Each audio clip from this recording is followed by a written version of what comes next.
The entire rap industry is gearing up for a full-out war between each other. Rappers are needing to pick sides or else they're going to be getting left behind, as not only is Drake beefing against Future, Metro, and Kendrick, but now Kanye West wants in, and he just sent a diss towards all of them. Kanye would post on his Instagram, "Everyone knows I washed Kendrick on No More Parties in LA. Everyone knows I washed Drake at the Free Hoover concert. Everyone knows I brought Adidas into the culture and I took them out. I made Yeezus, Dark Fantasy, Pablo, Graduation, Throne, 808s. I made Runaway in a New Dress, Father Stretch. I am the only person to come back to #1 after cancellation. There is only one GOAT. I stand by me. My friends call me Ye." As this caused a massive scene in the industry, with artists now picking their sides, as several new rappers have just unfollowed Drake on Instagram alongside Future, Metro, and Kendrick. As a tweet goes and shares, Rick Ross and Nav have unfollowed Drake on Instagram after Metro and Future dissed Drake. With the two obviously picking the side of Future, Drake would make his first reaction of many. Drake shares, and I quote, "I ain't picking up, I'm in Turk's lil baby." This is a clear sneak diss towards Nav's unfollow on Instagram, as those are actually Nav's lyrics in one of his songs. Kanye would end up posting laughing emojis to Drake's reaction, causing another reaction from Drake. He would then post on his Instagram in a caption, "They'd rather go to war with me than admit they are their own worst enemy." Now this is obviously targeted towards Kanye West. He has had a very troubled last few years in social media. However, Drake's responses to all the disses is only just getting started, as it all started when Metro Boomin and Future's collab album titled We Don't Trust You was released, and it took the music industry by storm. It surprised millions of fans on opening night when there was an unexpected diss track towards Drake on the song titled Like That, featuring a surprise Kendrick Lamar feature on the song. But right before the song's release, however, Joe Budden knew something was brewing up between Drake and Future, as he would go on to share this during a podcast. And back to my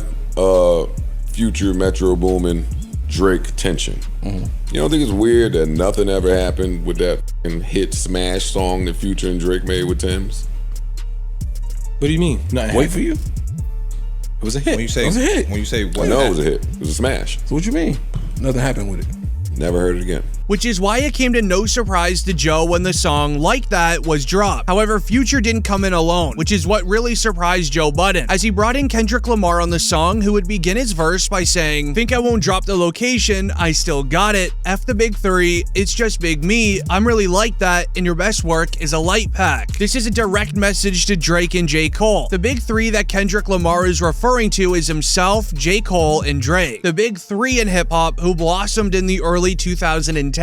As many hip-hop blogs would refer to them as the big three, as there was really no one else at the time on their level. But now we have Kendrick telling Drake and J. Cole that the big three is no longer, and that he's the only big one left. As Kendrick Lamar would further go on about the big three, he would rap the lyrics, "F sneak diss in first person, I hope they come with 3 switches." Once again referencing the big three, but also discussing Drake and J. Cole's hit track titled First Person S, a song that allegedly Kendrick Lamar wanted to be a part of. However, Drake and J. Cole decided not to have him featured. One of the biggest being the line, "Sneak dissin' first person I hope they came with 3 switches." So what exactly did Drake and Cole say about Kendrick that was a sneak diss? On first person J. Cole has a bar where he says, "Everybody steppers, well F it, then everybody breakfast, and I'm about to clear up my plate." Steppers here is obviously a reference to Kendrick's most recent album, Mr. Morale and the Big Steppers, and clearing my plate likely means winning the competition for best rapper over Kendrick. And Drake in his first verse asked the question who the GOAT rapper is,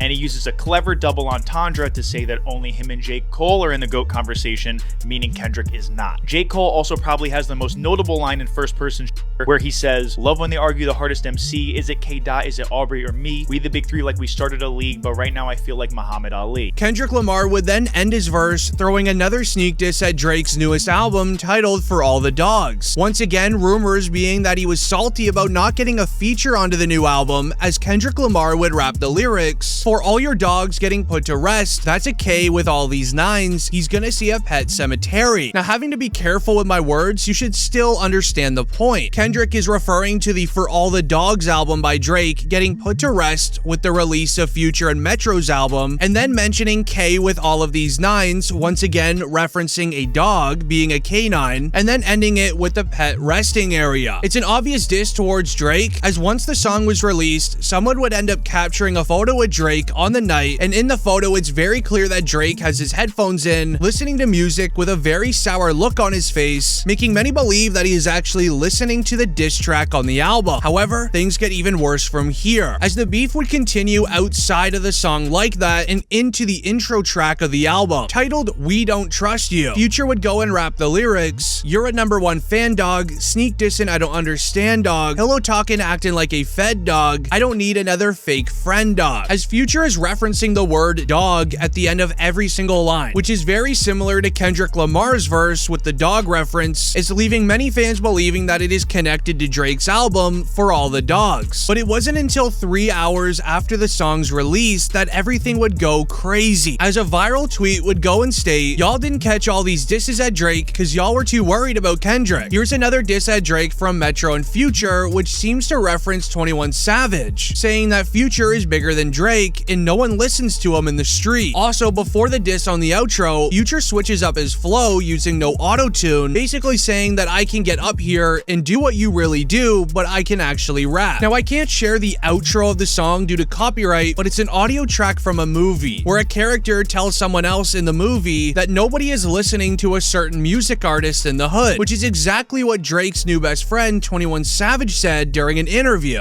Niggas don't be listening to Drake like that. Well, if I wasn't a rapper, I don't feel like I still would listen to Drake for real. It's just I'm a rapper, so I understand the work he put in now, like how hard he go. Wait, like when you ain't no rapper, all them statistics don't mean shit.